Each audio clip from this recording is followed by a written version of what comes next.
Hello students, बच्चों, मैं आपकी हिंदी की टीचर उषा किरण आप लोगों के लिए आज पद्य भाग के लेसन 1 का पार्ट 3 लेकर उपस्थित हुई हूँ। इसके पहले बच्चों पार्ट 1 में मैंने आप लोगों को कवि परिचय से परिचित कराया था। पार्ट 2 में आपने कबीरदास द्वारा रचित जो साखी है उसके 3 दोहों और उसके शब्दार्थ, उसके अर्थ का अध्ययन किया था।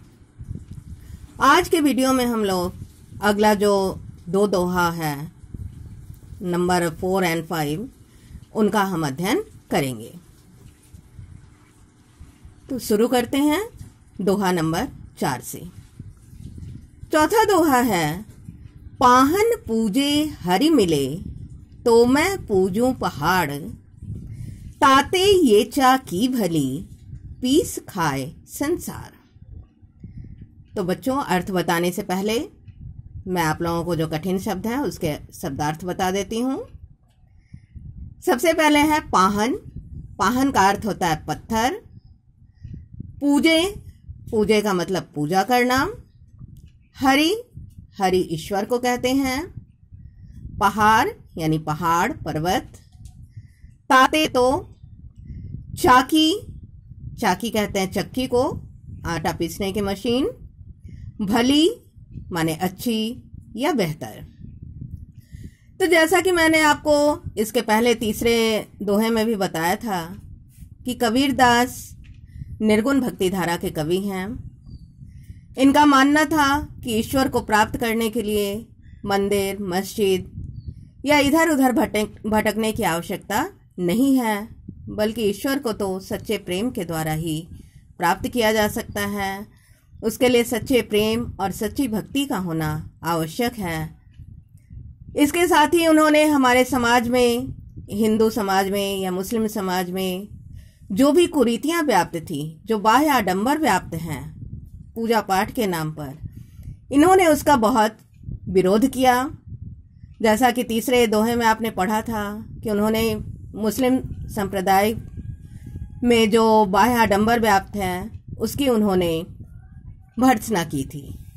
और प्रस्तुत जो चौथा दोहा है इसमें इन्होंने हमारे हिंदू समाज में जो बाह्य आडंबर व्याप्त है उस पर इन्होंने तीखा प्रहार किया है। कबीरदास कहते हैं कि उनका मानना है कि केवल पत्थर की पूजा करने से यदि ईश्वर को पाना संभव नहीं है, यानी उनका कहने का मतलब था कि अगर हम केवल पत्थर की पूजा करते हैं तो उस पत्थर की पूजा करने से हम ईश्वर को प्राप्त नहीं कर सकते हैं। अगर ऐसा होता तो वे कहते हैं कि मैं पत्थर तो क्या, मैं पूरे पहाड़ की ही, जो कि पत्थर से ही बना होता है, उसकी पूजा करता। वे कहते हैं कि पाहन पूजे हरि मिले तो मैं पूजू पहाड़, यानी अगर पत्थर को की पूजा करने से अगर ईश्वर की प्राप्ति होती है तो मैं एक पत्थर तो क्या, मैं पूरे पहाड़ की ही पूजा करता। ताते ये चा की भली पीस खाए संसार।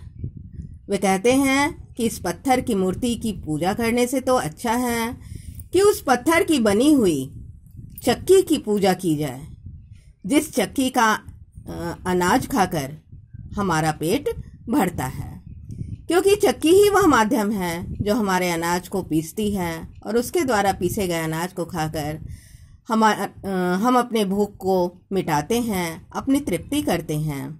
यह चक्की परोपकार का कार्य करती है, हमारी क्षुधा को, हमारी भूख को शांत करती है।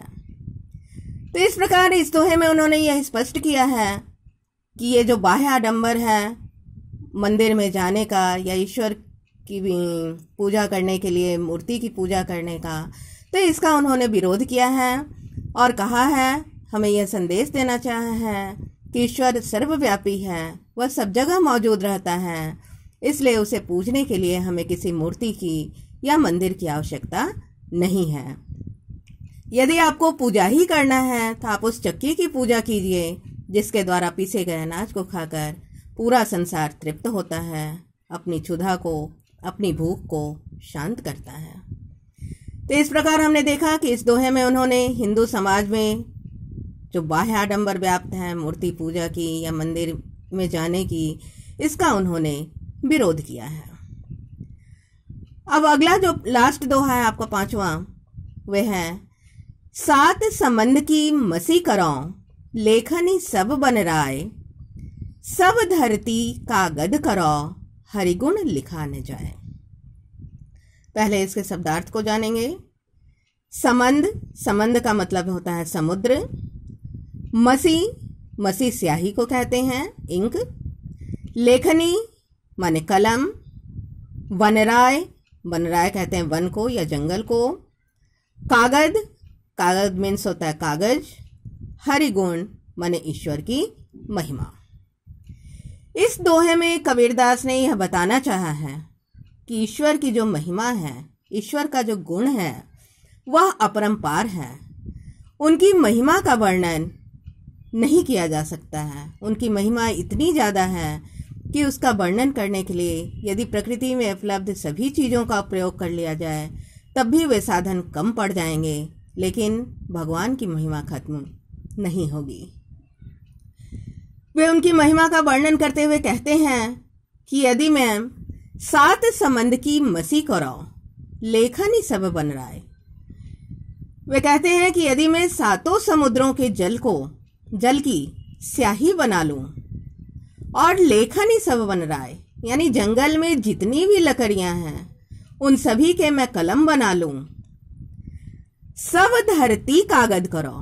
वे कहते हैं कि और मैं समस्त पृथ्वी को यदि कागज मान लूं और इस ईश्वर की महिमा को लिखना आरंभ करूं तो हरिगुण लिखा न जाए। वे कहते हैं कि ये सारे साधन, यानी सातों समुद्र को अगर मैं स्याही बना लूं, जंगल में जितनी लकड़ियां हैं उन्हें मैं कलम बना लूं, संपूर्ण धरती को कागज मान लूं, इन सभी साधनों का प्रयोग कर लूं और ईश्वर की महिमा को लिखना आरंभ करूं, तो ये सभी साधन कम पड़ जाएंगे, लेकिन ईश्वर की महिमा का वर्णन खत्म नहीं होगा, क्योंकि उस परमात्मा की जो महिमा है वह अपरंपार है। उनके गुण अनंत हैं, उनके गुणों का वर्णन नहीं किया जा सकता है। तो इस तरह से हम देखते हैं कि इस दोहे में उन्होंने ईश्वर की महिमा का बखान किया है कि ईश्वर जो हैं वह अनंत हैं, उनकी महिमा अपार है, अपरंपार है, उनकी महिमा का कोई भी वर्णन नहीं कर सकता है। तो इस तरह से बच्चों, ये पांचों दोहे का अर्थ शब्दार्थ के साथ मैंने आप लोगों के सामने प्रस्तुत किया। इसे आप लोग तीनों पार्ट जो मैंने बनाया है इसे अच्छे से अध्ययन करेंगे, बार बार सुनेंगे और जितने भी कठिन शब्दों का अर्थ मैंने बताया है उसे और साथ ही साथ अर्थ को आप लोग अपनी फेयर कॉपी में ज़रूर नोट कर लेंगे, क्योंकि स्कूल खुलने के बाद आगे के लेसन पढ़ाई होंगे, फिर से ये पाठ पढ़ाया नहीं जाएगा। अब मैं कुछ आप लोगों को किस प्रकार से प्रश्न आते हैं इस बारे में बता देती हूँ।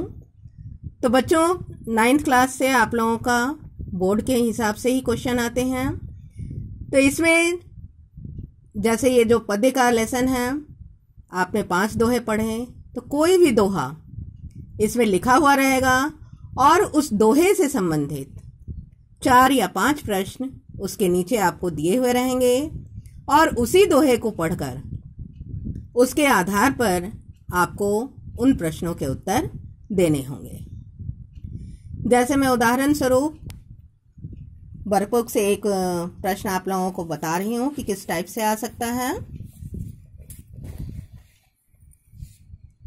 जैसे मान लीजिए ये पहला दोहा है आपका कि गुरु गोविंद दो खड़े, काके लागो पाए, बलिहारी गुरु आपनो, गोविंद दियो बताए।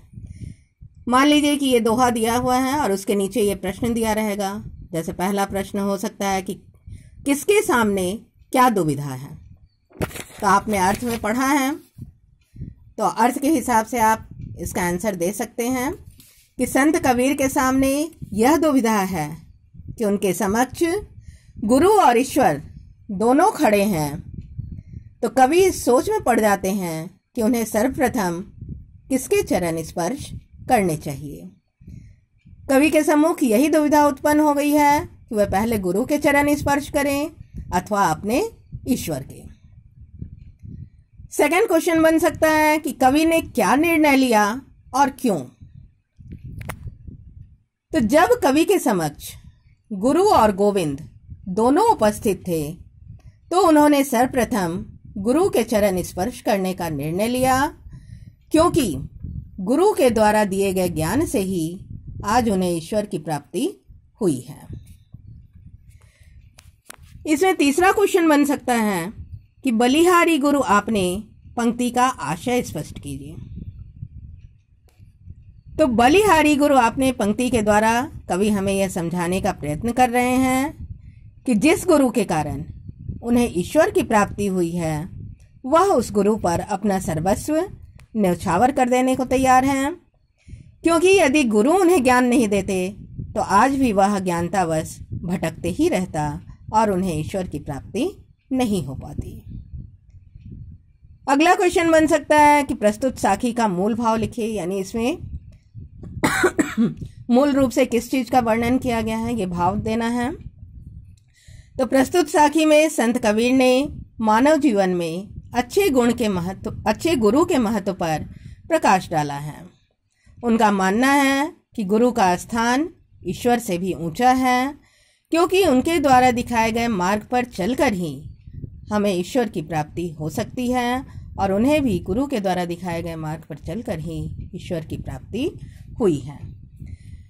तो बच्चों, इस तरह से अगर आपको सभी दोहों का अर्थ ठीक से याद है, अर्थ ठीक से समझ आ गया है, तो आप उस अर्थ के द्वारा कोई भी दोहा दिया रहे और उसके नीचे जो प्रश्न दिए हुए हैं तो उनका आप आसानी से उत्तर दे सकते हैं। इसलिए जितने भी दोहे हैं उन सभी दोहों को दोहों के शब्दार्थ और साथ साथ उनके अर्थ को आप लोग अच्छी तरह से समझने का प्रयत्न कीजिएगा।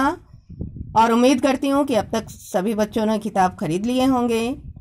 तो आप लोग अपने वर्कबुक में पद्य भाग का जो लेसन 1 है साखी, उसमें जो भी प्रश्न दिए गए हैं उन सभी प्रश्नों को आप लोग अपने अपने वर्कबुक में कंप्लीट कर लेंगे। और अगर किसी प्रकार का कोई दिक्कत आता है तो विद्यालय खुलने पर आप मुझसे उसका समाधान पूछ सकते हैं। तो आप लोग सभी अपने अपने वर्कबुक में पद्य भाग के लेसन 1 के जितने भी प्रश्न दिए गए हैं उन सभी को वर्कबुक में बना लीजिएगा। मैं शीघ्र ही अगले लेसन का वीडियो लेकर आप लोगों के सामने उपस्थित होंगी। तब तक के लिए धन्यवाद। जय हिंद।